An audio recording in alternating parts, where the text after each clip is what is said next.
Hello friends, welcome है आपका knowledge with किरण में। आज एक नए वीडियो के साथ। इस वीडियो में हम जो है 29 दिसंबर के पार्ट 2 पेपर को ईवीएस वाला डिस्कस करेंगे। पहला वाला पार्ट हमने डिस्कस किया है। अगर आपने नहीं देखा है तो चैनल पे बना हुआ है, जाइए और देखिए, आपके लिए बहुत बेनिफिशियल होगा और आपको एग्जाम के पैटर्न भी समझ में आएंगे।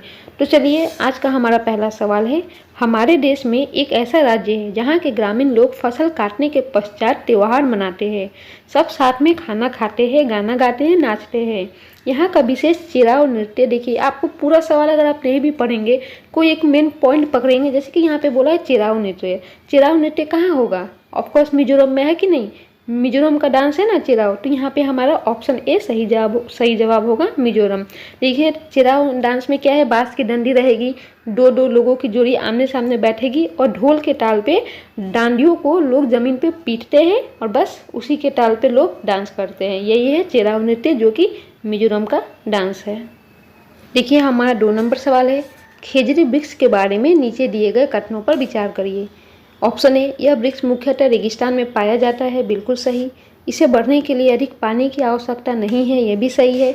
इसकी छाल दवाई बनाने के काम आती है और इसकी लकड़ी को कीड़ा भी नहीं लगता, ये भी सही है। इसके तने में पानी इकट्ठा होता है जिसे लोग पाइप द्वारा पीते हैं। देखिए यह बिल्कुल गलत है, यह रेगिस्तानी ओक के बारे में बोला गया है। खेजूर वृक्ष की विशेषता यह नहीं है। ऑप्शन ई देखिए, यह वृक्ष छायादार नहीं है। देखिए यह बिल्कुल गलत है, यह वृक्ष छायादार है, ठीक है। तो यहाँ पे हमारा ए बी सी सही जवाब है। इसका मतलब नंबर 1 हमारा सही है, क्योंकि यहाँ पे तीनों ऑप्शन है, ए बी और सी। आगे बढ़ेंगे, हमारा अगला सवाल है, निम्नलिखित में से 3 पेट्रोलियम उत्पाद के समूह को चुनिए। पेट्रोलियम के उत्पाद को चुनना है, देखिए बाई प्रोडक्ट को। ऑप्शन देखिए, पेंट, प्लास्टिक, रबर, एलपीजी, कोल टार, इथेनॉल, मोम, ग्रीस या फिर कोल टार, केरोसिन, डीजल, मीथेन। तो देखिए यहाँ पे जो है हमारा ऑप्शन जो है मोम, कोल टार और ग्रीस, ये हमारा सही जवाब है। यह पेट्रोलियम के बाई प्रोडक्ट है। 4 नंबर में सवाल है, भोजन के उस समूह को चुनिए जो प्रोटीन के स्रोत है, समृद्ध स्रोत है। देखिए बादाम, मक्का, दूध, अंडा, दाल, मछली, संतरा, मक्खन, अंडे या फिर दूध, दही, चावल। देखिए चावल में तो आपको मालूम है कि कार्बोज है, मक्खन में फैट है, मक्का भी आपका कार्बोज और फैट नहीं, अनाज है मक्का। ऐसा नहीं कि उसमें भरपूर प्रोटीन है आपको, ठीक है। बट यहाँ पे हमारा ऑप्शन बी जो है, अंडा, दाल, मछली, ये तीनों में प्रोटीन भरपूर मात्रा में पाए जाते हैं, इसीलिए यह हमारा ऑप्शन बी सही जवाब है। देखिए हमारा 5 नंबर सवाल है, निम्न में से वह युगल चुनिए जो हमारे देश के एक राज्य और एक केंद्र शासित प्रदेश से मिलकर बना है। यानी वह जोड़ा चुनना है जो हमारे एक राज्य और एक केंद्र शासित प्रदेश से मिलकर बना है। ऑप्शन देखिए, बिहार, नागालैंड, ये दोनों ही हमारा राज्य है, इसमें कोई भी हमारा केंद्र शासित प्रदेश नहीं है, यह नहीं होगा। मिजोरम और झारखंड, देखिए ये भी हमारा राज्य है दोनों ही। अरुणाचल प्रदेश और पुडुचेरी, देखिए अरुणाचल प्रदेश और पुडुचेरी तो हमारा आपका है ना, केंद्र शासित प्रदेश है। अरुणाचल प्रदेश एक राज्य है, यह हमारा सही जवाब है। बट हम फिर भी डी ऑप्शन देखेंगे। जम्मू कश्मीर और अंडमान निकोबार द्वीप समूह, देखिए जम्मू कश्मीर और अंडमान निकोबार द्वीप समूह दोनों ही हमारा केंद्र शासित प्रदेश है, और यहाँ पे हमें वह जोड़ा चुनना है जहाँ एक राज्य और एक केंद्र शासित प्रदेश हो। तो देखिए हमारा ऑप्शन 3rd में बिल्कुल है, अरुणाचल प्रदेश एक राज्य है और पुडुचेरी एक केंद्र शासित प्रदेश है। तो यहाँ पे हमारा 3rd नंबर ऑप्शन सही है। देखिए यहाँ पे पूछा है, किसी भी परितंत्र में निहित है जीवित प्राणी, भौतिक कारक, किसी क्षेत्र के जीवित प्राणी और भौतिक कारक, या फिर किसी क्षेत्र के अपघटन और भौतिक कारक। देखिए यहाँ पे हमारा जो है ऑप्शन सी, किसी क्षेत्र के जीवित प्राणी और भौतिक कारक दोनों को मिलकर परितंत्र बनता है, इसीलिए यहाँ पे ऑप्शन जो है 3rd सही जवाब होगा। देखिए यहाँ पे हमारा अगला सवाल है, राज्य और नृत्य के सही युग्म का चुनाव करिए, यानी सही जोड़े का चुनना है। कर्नाटक और कथकली, देखिए कथकली हमारा यूपी का है, कर्नाटक का नहीं है, तो हमारा ये जोड़ा रॉन्ग हुआ। तमिलनाडु और लावनी, देखिए तमिलनाडु का डांस है भरतनाट्यम, है कि नहीं, और लावनी महाराष्ट्र का है, तो ये भी रॉन्ग हुआ। असम चेराव, असम का डांस तो बिहू है ना, और चेराव तो मिजोरम का है, ये भी रॉन्ग हुआ। देखिए आंध्र प्रदेश और कुचिपुड़ी, ये हमारा सही जवाब है, क्योंकि आंध्र प्रदेश का जो डांस है फोक डांस हुआ है कुचिपुड़ी। 8 नंबर सवाल है, निम्न में से कौन सा एक पौधा घर ग्रीन हाउस गैस नहीं है? ग्रीन हाउस गैस नहीं है पूछा है, तो देखिए नाइट्रोजन, कार्बन डाइऑक्साइड, मीथेन और जलवाष्प। तो देखिए यहाँ पे जो है हमारा नाइट्रोजन यहाँ पे सही जवाब है। यहाँ पे देखिए हमारा अगला सवाल है, ईवीएस में नैदानिक परीक्षण शिक्षण की सहायता करेंगे। नैदानिक परीक्षण किस चीज़ में हेल्प करेंगे टीचर की? ऑप्शन देखिए, विद्यार्थियों का बुद्धि भागफल ज्ञात करने में, ईवीएस के शिक्षण अधिगम में विद्यार्थियों द्वारा सामना की गई समस्याओं का आकलन करने में, विद्यार्थियों के अधिगम की गति का आकलन करने में, ईवीएस में विद्यार्थी कितना अच्छा प्रदर्शन करेगा यह ज्ञात करने में। देखिए यहाँ पे ऐसा नहीं है कि निदान इसलिए किया जाएगा कि उसके बुद्धि भागफल को ज्ञात करने के लिए, और ऐसा भी नहीं है कि, देखिए यहाँ पे बी नंबर सही है। ईवीएस में शिक्षण अधिगम में विद्यार्थियों द्वारा सामना की गई समस्याओं का आकलन करने में, यहाँ पे बच्चों का प्रॉब्लम का मालूम किया जाएगा ना कि उसको कहाँ पे प्रॉब्लम हो रहा है, तो बिल्कुल सही है, उसकी समस्याओं को मालूम किया जाएगा। विद्यार्थियों के अधिगम की गति का आकलन, ऐसा बिल्कुल नहीं है कि वो किस स्पीड में सीख रहे हैं उसका आकलन करना है।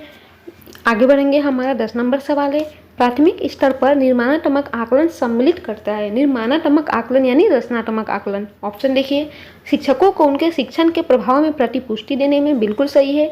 एक टीचर को भी उनके शिक्षण के बारे में जानना है कि उनके पढ़ाने का तरीका बच्चों को समझ में आ रहा है या नहीं। ऐसा नहीं है कि सिर्फ बच्चों का फीडबैक जानना है, बच्चों का निदान करना है, नहीं, इसमें बच्चों और टीचर दोनों का निदान किया जाता है।